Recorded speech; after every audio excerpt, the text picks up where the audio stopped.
Bonjour et bienvenue sur cette vidéo de présentation de l'Android Probox 2 Mini Android PC. Alors, qu'est-ce qu'un Android Mini PC? C'est tout simplement un terminal Android qui se présente sous la forme un peu d'une clé USB, mais qui se branche directement à l'arrière d'une télé ou d'un moniteur d'écran plat. Enfin, tout ce qui peut sensiblement avoir une entrée HDMI. Et sur lequel on peut donc faire tourner Android grâce à celle-ci. Alors, sous quelle forme ça se présente? Donc, on va le découvrir à l'instant, vu que j'ai reçu donc le colis aujourd'hui. Je l'ai commandé à peu près il y a 2 semaines, nous sommes en période de Noël, donc grosso modo, voilà, 2-3 semaines, comptez 2-3 semaines pour la réception. Alors, dans le colis, donc j'ai reçu cette boîte, ainsi que le chargeur secteur qui livre avec en plus norme européenne, qui sort sur de l'USB. Voilà. Voici donc le cœur du sujet.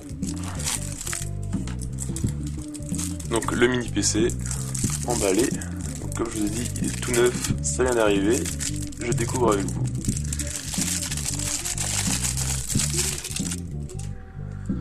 Donc voilà. Donc c'est pas plus grand que ça. Et ce petit matos, ça dispose de un processeur dual-core 1,6 GHz, d'un GPU, donc tout ce qui est lié au graphisme, pour tout ce qui est les vidéos et l'accélération matérielle. C'est un quad-core Mali 400, donc c'est dans la plupart des smartphones moyens de gamme, mais ça traite très bien tout ce qui est graphique. Donc pour l'instant, ce que je sais, c'est que ça fonctionne sur Android Ice Cream Sandwich, donc la version 4.0.4, avec une mise à jour possible vers la 4.2 Jelly Bean quand ça sera disponible. Au niveau des connexions, on a du sans fil, on a du Wi-Fi B, G et N, donc les normes d'usage, avec du Bluetooth 2.0, ce qui n'est pas forcément courant apparemment sur les mini PC comme j'ai pu l'entendre.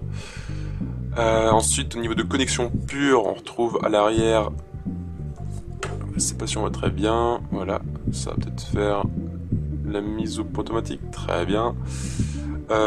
Donc 2 ports USB, on pourra donc brancher divers périphériques, ainsi que l'alimentation ici, donc en micro USB.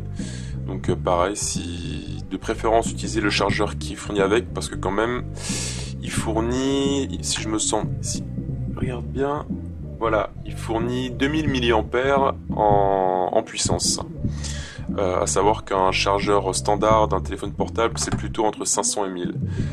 Pourquoi c'est important? Eh bien parce que si la puissance, donc en intensité en ampères, n'est pas suffisante, tout simplement elle ne démarrera pas, ou elle fonctionnera 5 minutes et dès que vous lancerez une application ou une vidéo, ça plantera. Donc voilà, assurez-vous d'avoir quelque chose d'assez costaud et de consistant.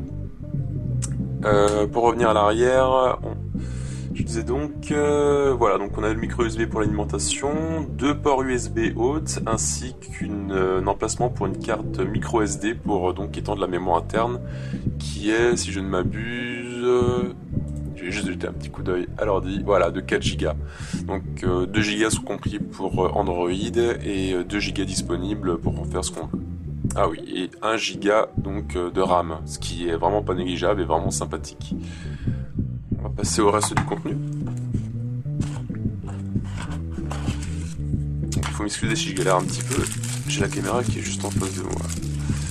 Donc fourni avec câble USB, micro USB, donc comme dit pour relier le chargeur secteur directement dessus, ou si vous avez une prise USB qui délivre assez d'intensité, donc à savoir supérieur à 500 mAh, donc vérifiez bien ça. À côté, ce qui est aussi donc pas forcément classique dans toutes les boîtes d'Android PC, mini PC, c'est un câble HDMI. Donc ce câble HDMI donc permettra de relier, donc qui est souple bien sûr, ce qui est pratique justement si on veut pas forcément le couler contre le mur. Enfin, vous verrez qu'il y a parfois des contraintes par rapport aux télé pour le branchement. Là justement, il n'y a pas de contrainte vu qu'on met vraiment dans le sens qui nous arrange. Donc on branchera le mini PC à cet endroit là. Donc c'est de l'HDMI 1.4, donc c'est vraiment jusqu'à d'assez récent, qu'on branchera où on le voudra derrière sa télévision ou son moniteur, tout ce qui peut recevoir donc de l'HDMI. Là justement c'est un petit peu l'originalité de ce pack, c'est donc la Air Remote. Donc on prend une télécommande qui fonctionne avec un gyroscope à l'intérieur. C'est-à-dire que vraiment on pourra donc orienter le curseur de la souris qui sera à l'écran en bougeant comme un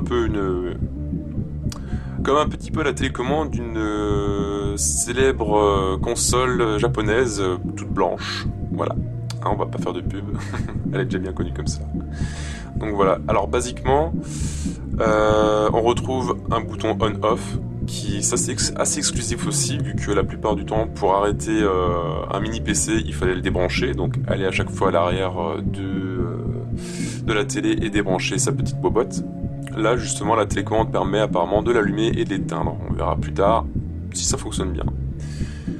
Ensuite une touche microphone qui elle en fait sera un moyen de se passer du clavier, vu que l'on pourra tout simplement dicter son texte à la télécommande et il l'inscrira à l'écran. On a aussi une petite touche pour rechercher, plus moins pour le volume, la petite touche retour, la touche option pour ouvrir le menu contextuel et la touche home pour revenir au menu principal. Alors on va passer à la démonstration.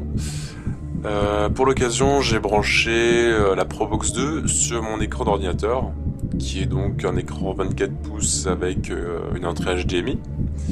Alors, passons désormais à la démonstration de la Probox 2. On retrouve ici la petite télécommande sans fil qui permet de diriger son curseur comme une souris d'ordinateur. Alors, à savoir qu'on peut également brancher sa souris, si on a une souris sans fil, sur les ports USB qui sont disponibles, ou même raccorder un hub USB à ces derniers pour justement mettre plusieurs périphériques, notamment webcam. On arrive donc sur la page d'accueil assez rapidement. Le démarrage se fait en quelques secondes, à tout casser une dizaine voire quinzaine de secondes. Les différents écrans d'accueil sont au nombre de 3. On trouve donc celui-ci qui est assez basique, commun à toutes les tablettes Android qu'on peut connaître sur le marché, avec des widgets. Enfin, c'est vraiment comme une tablette avec un écran qui est non tactile. Tout est assez instantané, le système est bien fluide. Autre écran d'accueil alternatif qui regroupe aussi donc les applications, les téléchargements et tout ça comme l'autre. Le U-Launcher 2 qui lui regroupe, ça c'est celui de base. Quand vous l'allumez, typiquement vous tomberez sur celui-là. Donc après quelques paramétrages assez basiques, très simple, j'ai simplement branché le dongle de ma souris qui n'est pas du Bluetooth mais du radio.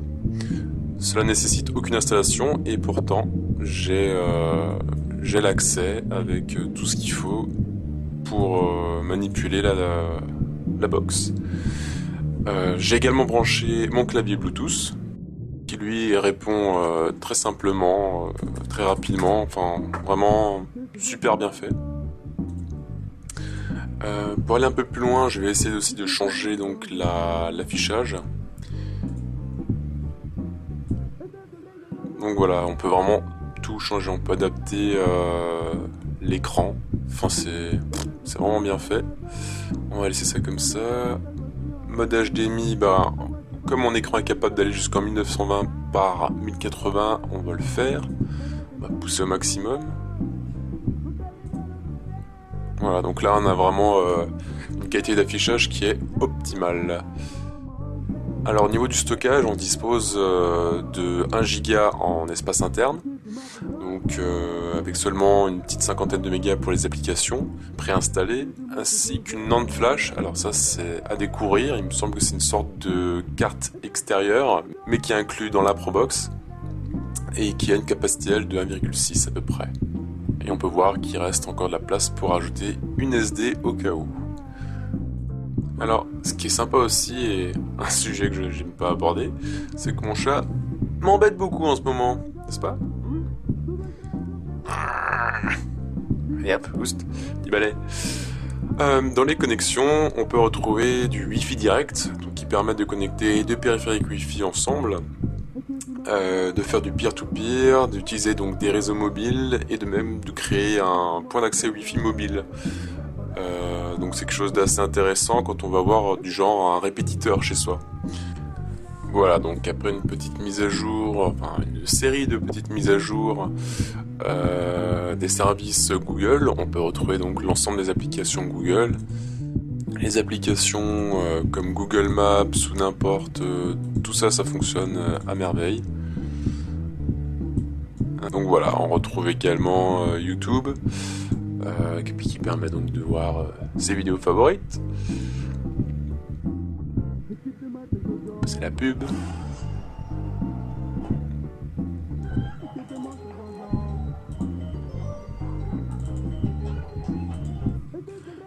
Alors, autre détail intéressant, je viens de connecter une webcam sur le hub USB.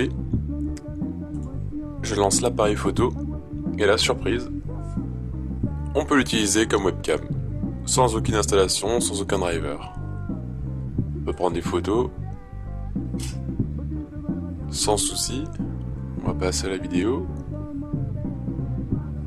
Va-t-il gérer la vidéo? Faut croire que oui.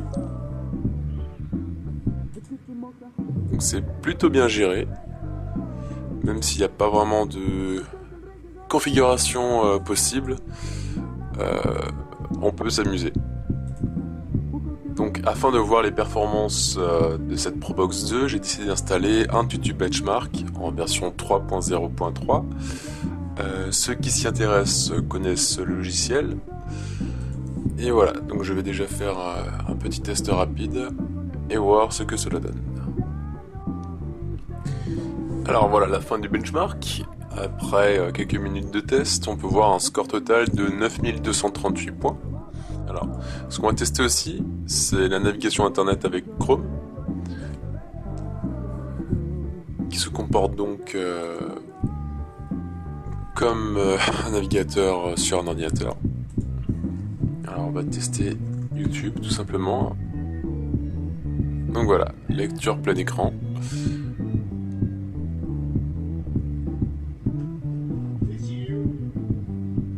Donc on voit qu'il n'y a aucune saccade. En 1080.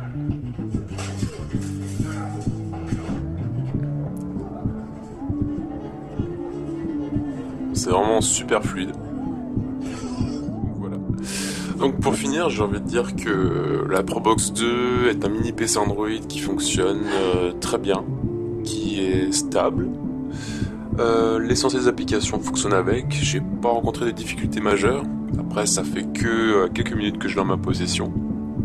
Mais je constate que ça fait vraiment un bon outil d'appoint.